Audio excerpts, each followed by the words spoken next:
वचन, जीवन वचन, दिव्य वचन, जीवन वचन। आप शायद अंदर ही अंदर बहुत थक चुके हैं।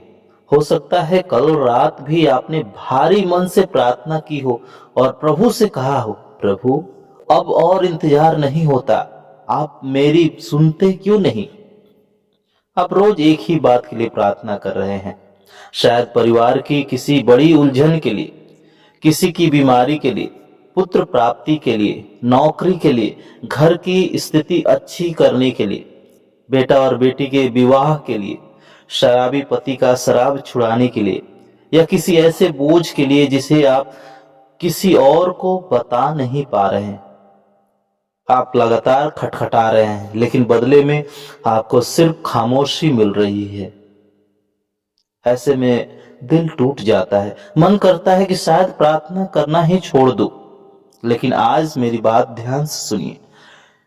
क्या प्रार्थना का तुरंत जवाब न मिलना ईश्वर का इनकार है, या इस लंबी खामोशी के पीछे ईश्वर आपके लिए कुछ ऐसा तैयार कर रहे हैं जो आपकी सोच से भी बहुत बड़ा है? आज माता कलीसिया हमें रानी एस्थर के जीवन और नबी यिर्मयाह का एक ऐसा पक्का वादा दे रही है जो आज आपके सारे सवालों का जवाब दे देगा।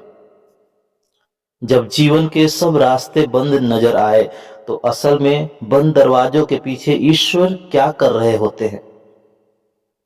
अगर आज आपका विश्वास डगमगा रहा है तो इस वीडियो को मत छोड़िए।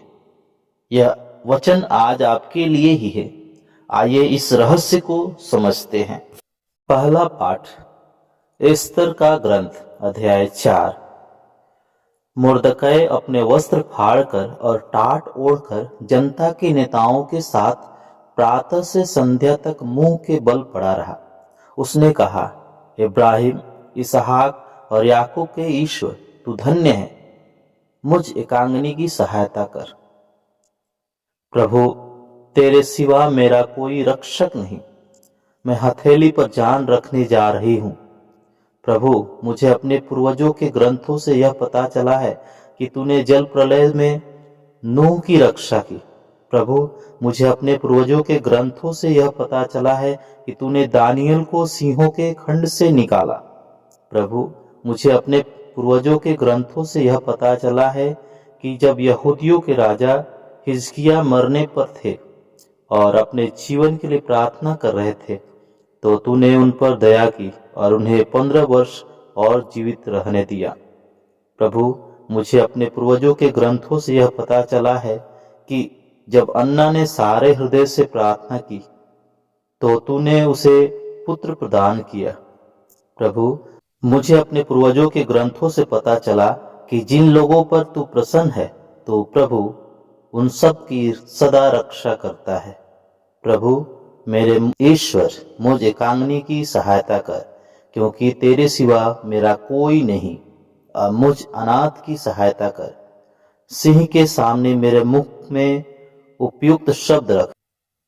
मुझे उसकी कृपा दृष्टि प्रदान कर, उसका हृदय बदल और उसमें हमारे शत्रु का बैर उत्पन्न कर, जिससे हमारे शत्रु और उसके समर्थकों का विनाश हो। हमें हमारे शत्रुओं के हाथ से छुड़ा, हमारा शोक आनंद में और हमारी विपत्ति कल्याण में बदलने की कृपा कर। ईश्वर, अपनी प्रजा की रक्षा कर, अपनी शक्ति प्रदर्शित कर। प्रभु, प्रकट होकर हमारी सहायता कर। यह प्रभु की वाणी है। ईश्वर को धन्यवाद। संतमती के अनुसार पवित्र सुसमाचार, अध्याय 7, पद संख्या 7 से 12। मांगो और तुम्हें दिया जाएगा, ढूंढो और तुम्हें मिल जाएगा, खटखटाओ और तुम्हारे लिए खोला जाएगा। क्योंकि जो मांगता है उसे दिया जाता है, जो ढूंढता है उसे मिल जाता है, और जो खटखटाता है उसके लिए खोला जाता है। यदि तुम्हारा पुत्र तुमसे रोटी मांगे तो तुम में से ऐसा कौन है जो उसे पत्थर देगा, अथवा मछली मांगे तो उसे सांप देगा? बुरे होने पर भी यदि तुम लोग अपने बच्चों को सहज ही अच्छी चीजें देते हो तो स्वर्गीय पिता मांगने वालों को अच्छी चीजें क्यों नहीं देगा। दूसरों से अपने प्रति जैसा व्यवहार चाहते हो तुम भी उनके प्रति वैसा ही किया करो। यही संहिता और नबियों की शिक्षा है। प्रभु का सुसमाचार। ख्रिस्त प्रभु की जय। सबको जय यीशु।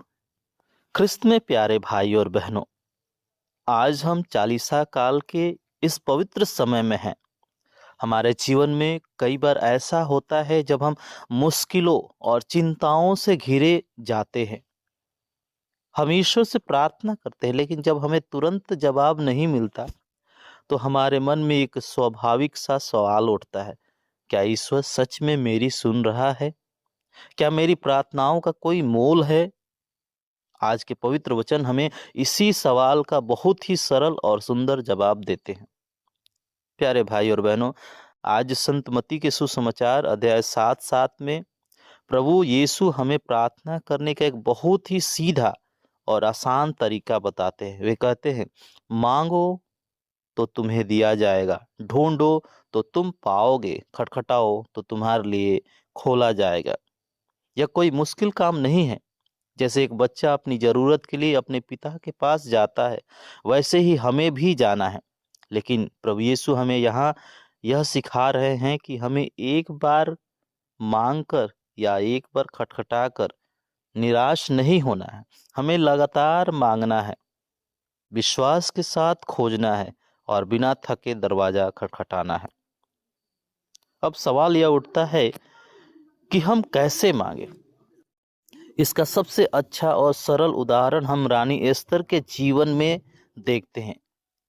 जब एस्तर और उनके लोगों पर मौत का संकट आया, जब सब कुछ खत्म हो चुका था, तो वह घबराई नहीं, बल्कि उसने उपवास किया और ईश्वर का दरवाजा तब तक खटखटाया जब तक कि स्वर्ग से मदद नहीं आ गई। उसने पूरे विश्वास के साथ प्रार्थना की और ईश्वर ने उसके लोगों को बचा लिया। लेकिन जब हम एस्तर की तरह सच्चे मन से पुकारते हैं तो क्या सच में कोई सुनता है? इसका बहुत ही प्यारा उत्तर ईश्वर हमें नबी यिर्मयाह के ग्रंथ में देते हैं। ईश्वर हमसे वादा करते हैं और कहते हैं, जब तुम मुझे पुकारोगे और आकर मुझसे प्रार्थना करोगे और मैं तुम्हारी सुनूंगा। तुम मुझे ढूंढोगे तो पाओगे। यदि तुम मुझे सच्चे हृदय से, संपूर्ण हृदय से ढूंढोगे तो मैं तुम्हें मिल जाऊंगा। ईश्वर हमसे छीनना नहीं चाहते, वे बस यह कहते हैं कि हम उन्हें अपने पूरे मन से पुकारें। कृष्ण प्यारे भाई और बहनों, कई बार पूरे मन से प्रार्थना करते हैं, लगातार खटखटाते हैं, लेकिन हमें तुरंत जवाब नहीं मिलता है। तब हमारे मन में निराशा आने लगती है और हम सोचने लगते हैं कि शायद ईश्वर मेरी सुन नहीं रहे हैं। लेकिन यहीं पर हमें आशा रखने की जरूरत है। हमें यह समझना होगा कि जब हम मांगते हैं तो ईश्वर हमें भूलते नहीं हैं, बल्कि वे हमें देने के लिए एक सही समय तय करते हैं। आज के सुसमाचार में प्रभु यीशु कहते हैं कि कोई भी पिता अपने बच्चे को रोटी की जगह पत्थर नहीं देता। एक समझदार पिता यह भी जानता है कि बच्चे को कौन सी चीज कब देनी चाहिए। अगर बच्चा कोई ऐसी चीज मांगे जिसके लिए वह अभी तैयार नहीं है, जैसे कि छोटा बच्चा छोटे ही समय में मोटरसाइकिल मांगे, तो पिता नहीं देता है। पिता सही समय का इंतजार करता है। हमारा स्वर्गीय पिता भी बिल्कुल वैसा ही है। वह हमें देर से दे सकता है, लेकिन वह कभी हमारा बुरा नहीं करेगा। इसलिए जब आपकी प्रार्थना का उत्तर मिलने में देरी हो तो निराश न हो। यह आपकी आशा की परीक्षा का समय है। हमारी आशा इस विश्वास पर टिकी है कि ईश्वर एक प्रेमी पिता है और वे ठीक उसी समय पर हमारे लिए दरवाजा खोलेंगे जो हमारे लिए सबसे उत्तम होगा। कृष्ण प्यारे भाई और बहनों, यह चालीसा का पवित्र समय इसी आशा और इंतजार का समय है। यह केवल भूखे रहने या कुछ छोड़ने का समय नहीं, बल्कि अपने हृदय को तैयार करने का समय है, ताकि जब ईश्वर का सही समय आए तो हम उनके वरदानों को ग्रहण कर सके। और इस चालीसा में हमें 3 काम करने की जरूरत है। आप धैर्य के साथ खटखटाए।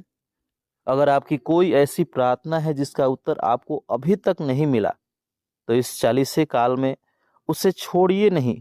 एस्तर की तरह उपवास करे और यिर्मयाह के वचन पर भरोसा रखकर पूरे मन से फिर से ईश्वर के पास जाए। विश्वास रखे कि आपका पिता सही समय पर आपको देगा। साथ ही साथ दूसरों के लिए प्रार्थना करें, जैसे एस्तर ने अपने लोगों के संकट के समय उनके लिए प्रार्थना की, वैसे ही हम भी उन लोगों के लिए प्रार्थना करें जो अपनी उम्मीद खो चुके हैं, जो बीमार हैं या परेशान हैं। साथ ही साथ अपने कर्मों में बदलाव लाना है, जैसे कि प्रभु यीशु कहते हैं, दूसरों से अपने प्रति जैसा व्यवहार चाहते हो तुम भी उनके साथ वैसा ही व्यवहार किया करो। चालीसा हमें सिखाता है कि जब हम ईश्वर के सही समय का इंतजार कर रहे हैं तो हम खाली ना बैठे, हम दूसरों के साथ प्यार, दया और क्षमा का व्यवहार करें। जब हम दूसरों के जीवन में भलाई करेंगे तो ईश्वर भी हमारे जीवन को अपनी आशीष से भर देंगे।